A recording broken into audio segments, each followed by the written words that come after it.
स्वागत है आपका आपके अपने YouTube channel Arihant Hindi education में।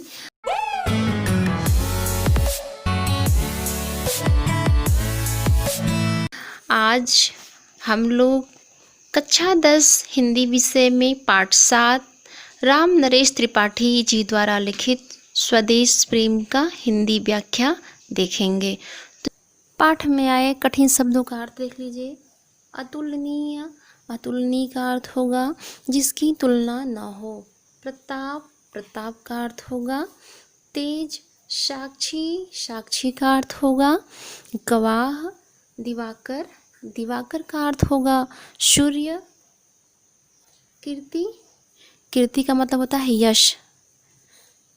निशाकर, निशाकर का अर्थ होगा चंद्रमा या चांद। वैभव, वैभव का अर्थ होगा धन संपत्ति। विजय घोष, विजय घोष का अर्थ होगा जयकार। रणगर्जन, रणगर्जन का अर्थ होगा युद्ध की ध्वनियाँ। रण मतलब युद्ध, गर्जन मतलब ध्वनियाँ यानी युद्ध की ध्वनियाँ। तो उसका संदर्भ होगा प्रस्तुत पद्यांश हमारी पठित पाठ्य पुस्तक हिंदी के काव्य खंड में संकलित श्री राम नरेश त्रिपाठी जी द्वारा रचित स्वदेश प्रेम शीर्षक कविता से लिया गया है। यह कविता त्रिपाठी जी के काव्य संग्रह स्वप्न से लिया गया है। प्रसंग देख लीजिए। कवि ने इन पंक्तियों में भारत के गौरवपूर्ण अतीत को प्रस्तुत किया है, यानी जो हमारे पूर्वज थे उन पूर्वजों की वजह से हमारे देश भारत का जो अतीत, जो बीता हुआ कल है वो कितना गौरवशाली है, उसी का बड़ा ही सुंदर झांकी इसमें है। कवि कहते हैं अतुलनीय जिनके प्रताप का।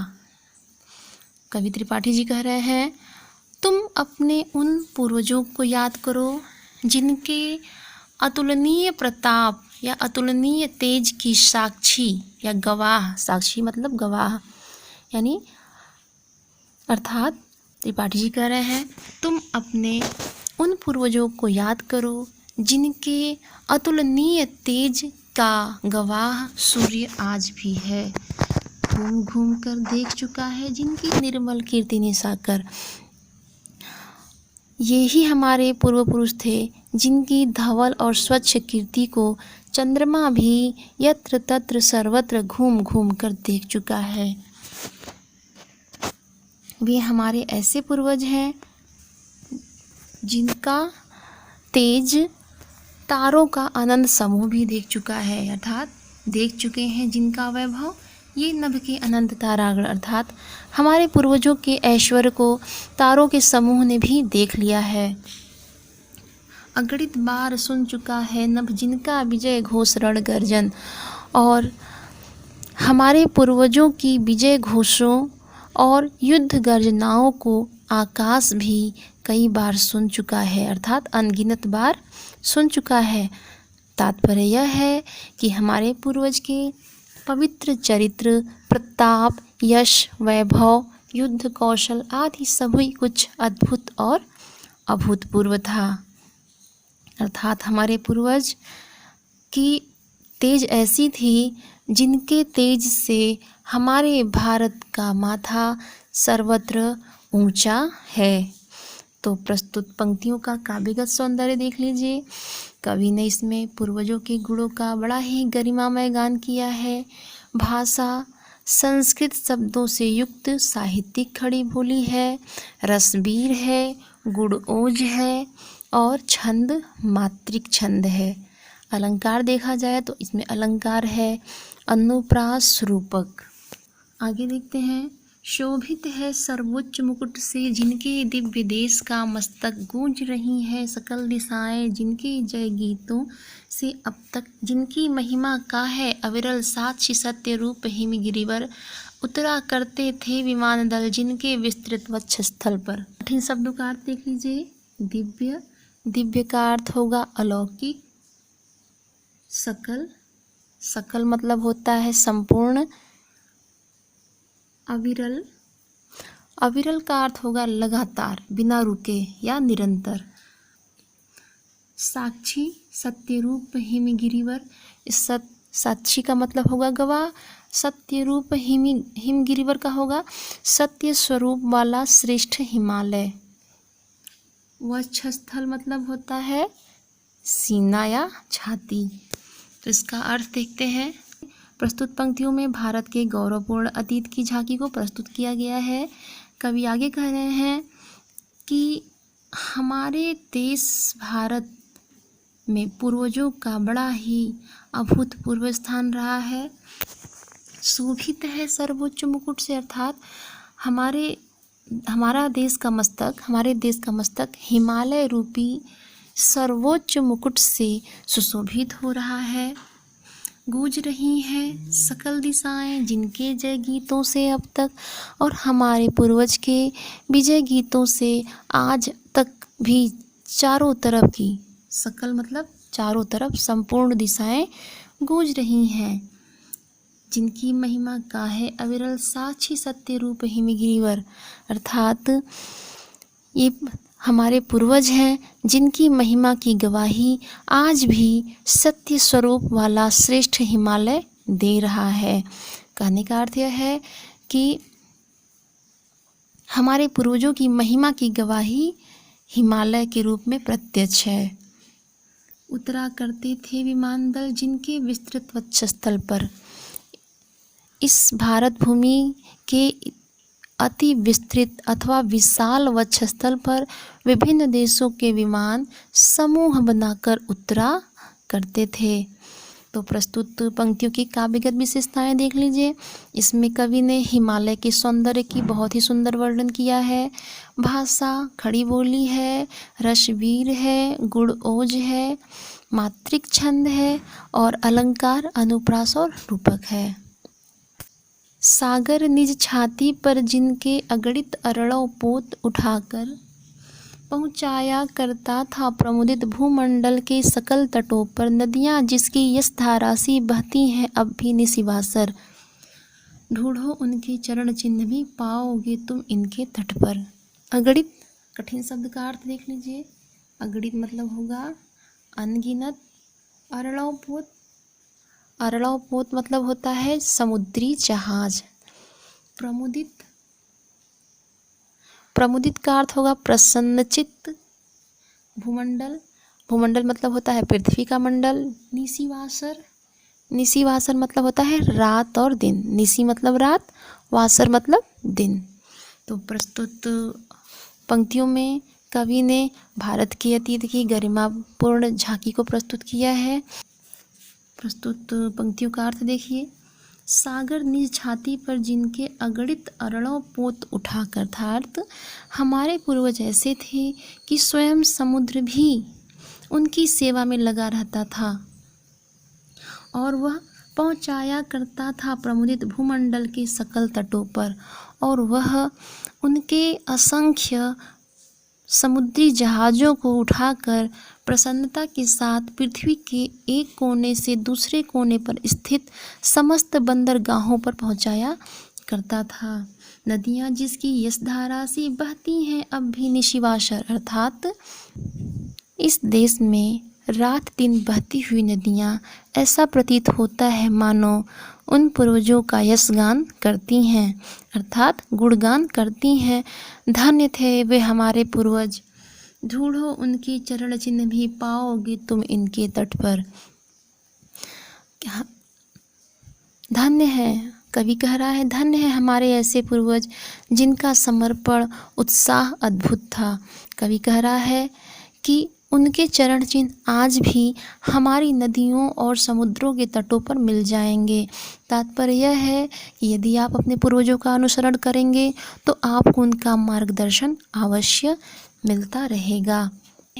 विश्वत रेखा का वासी जो जीता है नित हाँफ हाँफ कर, रखता है अनुराग अलौकिक यह भी अपनी मातृभूमि पर। ध्रुववासी जो हिम्मे तम में जी लेता है काँप काँप कर, वह भी अपनी मातृभूमि पर कर देता है प्राण निछावर। अर्थात प्रस्तुत पंक्तियों में कठिन शब्दों के अर्थ देख लीजिए। विश्वत रेखा का अर्थ होगा भूमध्य रेखा, यानी वह जो रेखा वह काल्पनिक रेखा जो पृथ्वी तल के मानचित्र पर बीचों बीच खींची गई हो तो उसे विषुवत रेखा या भूमध्य रेखा कहते हैं। अनुराग, अनुराग का अर्थ होगा प्रेम। अलौकिक, अलौकिक का अर्थ होगा दिव्य या लोक से परे। ध्रुववासी, ध्रुववासी का मतलब होगा ध्रुव प्रदेश में रहने वाला। तम, तम का मतलब होगा अंधकार या अंधेरा। तो प्रस्तुत पंक्तियों का प्रसंग देख लीजिए। इसमें कवि ने मनुष्य को अपनी मातृभूमि से प्रेम होता है ऐसा बताया है। कवि कह रहा है कि जो मनुष्य जहाँ रह लेता है वह उसे छोड़कर जाना पसंद नहीं करता, चाहे कितनी भी विपरीत परिस्थितियाँ हो। तो इसी का वर्णन इसमें है। कवि कह रहा है विषुवत रेखा का वासी जो जीता है निज हाँफ हाँफ कर, अर्थात जो मनुष्य भूमध्य रेखा का निवासी है जहाँ की असहनीय गर्मी पड़ती है। कवि कह रहा है जो मनुष्य भूमध्य रेखा का निवासी है और जहाँ बड़ी ही असहनीय गर्मी पड़ती है, बहुत ज़्यादा गर्मी पड़ती है, वहाँ वह गर्मी के कारण हाँफ हाँफ कर अपना जीवन व्यतीत कर लेता है। कितनी भी गर्मी हो वह उस स्थान को छोड़कर नहीं जाता, अर्थात रखता है अनुराग अलौकिक यह भी अपनी मातृभूमि पर। वह उसे अपने मातृभूमि से इतना प्रेम है कि वह उस कष्ट को सह लेता है, लेकिन उसे छोड़कर शीतल प्रदेश में जाना पसंद नहीं करता। वह अपनी मातृभूमि के लिए अपार श्रद्धा रखता है। और जो ध्रुववासी है, ध्रुव मतलब जो ध्रुव प्रदेश में रहता है, वहाँ हमेशा बर्फ़ पड़ती है और जहाँ बर्फ़ ज़्यादा जमे रहने के कारण भयंकर सर्दी पड़ती है, वहाँ वह मनुष्य ठंड से काँप कर अपना जीवन निर्वाह कर लेता है, किंतु ठंड से घबरा कर गर्म प्रदेशों में जाकर जीवन नहीं बिताता। वह भी अपनी मातृभूमि पर कर देता है प्राण निछावर, अर्थात उसे भी अपनी मातृभूमि से बहुत प्रेम होता है और उसकी रक्षा के लिए वह भी अपने प्राणों को निछावर कर देता है। यहाँ स्पष्ट है कि मातृभूमि के लिए लोग अपने कष्टों को नहीं देखते, बल्कि मातृभूमि के प्रेमवश वो उसी स्थिति में जी लेते हैं। यहाँ कवि ने मातृभूमि से प्रेम का बड़ा ही सटीक वर्णन किया है। भाषा सरल खड़ी बोली है, रसबीर है और छंद मात्रिक। आगे देखते हैं। तुम तो हे प्रिय बंधु स्वर्ग सी सुखद सकल विभवों की आकर धरा शिरोमणि मातृभूमि में धन्य हुए हो जीवन पाकर। तुम जिसका जल अन्न ग्रहण कर बड़े हुए लेकर जिसकी रज तन कैसे तज दोगे उसको हे वीरों के वंशज। कवि देश प्रेम की प्रेरणा देते हुए भारतवासियों से कहता है कि जिस प्रकार विषुवत प्रदेश अर्थात भूमध्य प्रदेश और ध्रुव प्रदेश के निवासी अपने देश प्रेम से अपने देश के प्रति प्रेम रखते हैं, तो आपको तो अपने भारत से निश्चित ही बहुत अधिक प्रेम होना चाहिए, क्योंकि यहाँ सुख समृद्धि से युक्त समस्त वैभवों से परिपूर्ण तथा स्वर्ग से भी बढ़कर यह देश हमारा है। धरा शिरोमणि मातृभूमि में धन्य हुए हो जीवन पाकर। आप इस धरती पर जन्म पाकर ही धन्य हो गए, अर्थात यदि आपका जन्म भारत में हुआ है तो समझिए आप बहुत ही भाग्यशाली हैं जो आपने यहाँ जन्म पाया। तुम जिसका जल अन्न ग्रहण कर बड़े हुए लेकर उसकी रज, और यहाँ का अन्न खाकर पानी पीकर और इसी की धूल मिट्टी में खेलकर बड़े हुए तन कैसे रहते तज दोगे उसको हे वीरों के वंशज। तब शरीर के रहते हुए हे वीरों के वंशज तुम इसे कैसे त्याग दोगे, अर्थात तुम्हारा पहला कर्तव्य अपने मातृभूमि भारत की रक्षा करना होना चाहिए।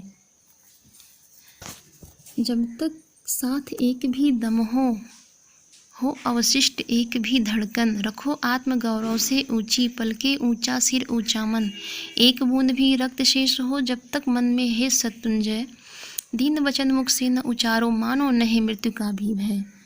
प्रस्तुत पंक्तियों में त्रिपाठी जी ने स्वाभिमान की भावना बनाए रखने पर बल दिया है, अर्थात व्यक्ति को अपने स्वाभिमान को नहीं छोड़ना चाहिए। जब तक एक भी दम मतलब सांस, जब तक तुम्हारी सांसें चल रही हो, अवशिष्ट एक भी धड़कन, और जब तक तुम्हारा हृदय धड़क रहा हो, तब तक रखो आत्मगौरव से ऊंची, तब तक तुम्हें अपना और अपने देश का गौरव ऊंचा रखना चाहिए। पलकें ऊंचा सिर ऊंचा मन, अपनी पलकें, अपना सिर तथा अपना मनोबल ऊंचा रखना है। अर्थात तुम्हें ऐसा कोई काम नहीं करना चाहिए जिससे तुम्हें किसी के आगे सिर झुकाना पड़े और आंखें नीची करनी पड़े। एक बूंद भी रक्त शेष हो जब तक मन में है शत्रुंजय। शत्रुंजय का अर्थ होगा शत्रु को जीतने वाला। यहाँ शत्रुंजय भारतीयों को कहा गया है। कवि कह रहा है, जब तक तुम्हारे शरीर में खून की एक भी बूंद हो तब तक हे शत्रुंजय, हे शत्रुओं को जीतने वाले भारती, दीन वचन मुख से न उचारो। तुम दीन वचन अपने मुख से मत बोलो। मानो नहीं मृत्यु का भी भय, और देश की रक्षा करते हुए यदि तुम्हारी मृत्यु भी हो जाए तो तुम्हें उसका डर नहीं होना चाहिए। अर्थात पहला काम मातृभूमि की रक्षा करना ही होना चाहिए। तो यहाँ कवि ने स्वाभिमान की रक्षा पर बल दिया है। आगे देखते हैं। निर्भय स्वागत करो मृत्यु का, मृत्यु एक है विश्राम स्थल, जीव जहाँ से फिर चलता है धारण कर नवजीवन संबल। मृत्यु एक सरिता है जिसमें श्रम से कातर जीव नहाकर फिर नूतन धारण करता है काया रूपी वस्त्र बहाकर। प्रस्तुत पंक्तियों में कठिन शब्दों के अर्थ देख लीजिए। निर्भय,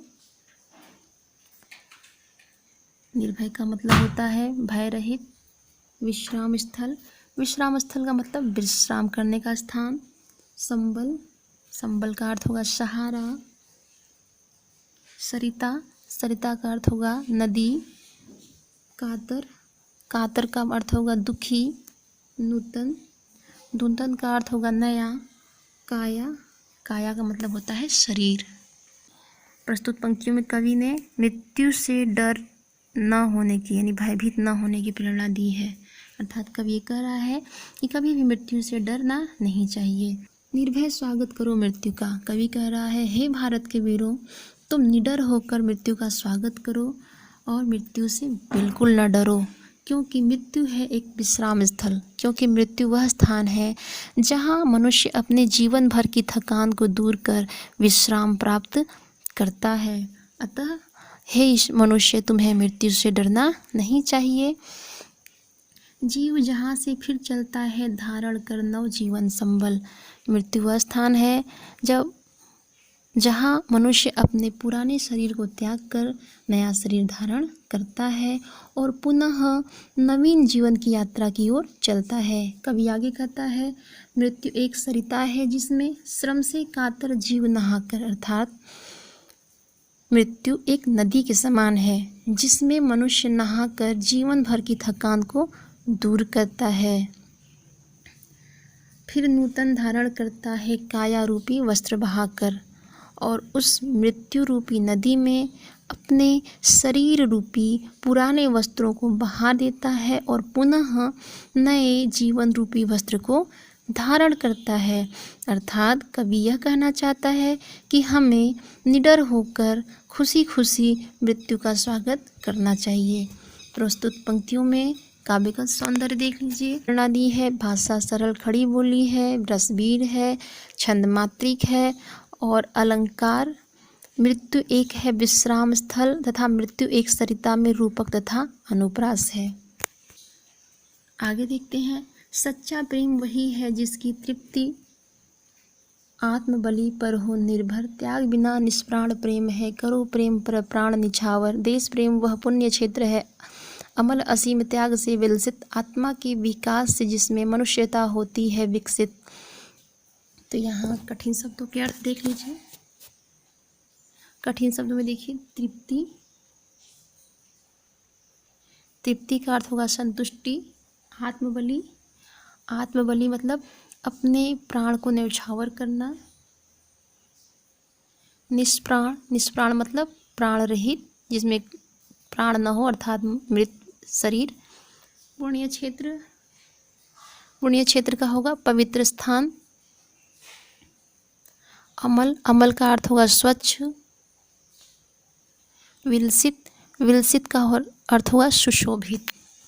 प्रस्तुत पंक्तियों में कवि ने त्याग और बलिदान को ही सच्चे देश प्रेम के लिए आवश्यक माना है। इसी बात की अब चर्चा आगे करते हुए कवि कह रहा है कि सच्चा प्रेम वही है जिसमें आत्मत्याग की भावना होती है, अर्थात आत्मत्याग पर ही सच्चा प्रेम निर्भर होता है। सच्चे प्रेम के लिए यदि हमें प्राणों को न्यौछावर भी करना पड़े तो हमें पीछे नहीं हटना चाहिए। त्याग बिना निष्प्राण प्रेम है, करो प्रेम पर प्राण निछावर, अर्थात प्रेम प्राणहीन या मृत है। त्याग से ही प्रेम में प्राणों का संचार होता है। अतः सच्चे प्रेम के लिए हमें प्राणों का बलिदान करने से भी पीछे नहीं रहना चाहिए। देश प्रेम वह पुण्य क्षेत्र है, अमल असीम त्याग से विलसित। कवि आगे कह रहा है, देश प्रेम वह पवित्र क्षेत्र है, वह पवित्र भावना है जहाँ निर्मल और सीमा रहित त्याग से वो सुशोभित होती रहती है। देश प्रेम की भावना से ही मनुष्य की आत्मा विकसित होती है। आत्मा के विकास से जिसमें मनुष्यता होती है विकसित, अर्थात आत्मा के विकास से ही मनुष्य का विकास होता है। अतः देश प्रेम से आत्मा का विकास और आत्मा के विकास से मनुष्यता का विकास करना चाहिए।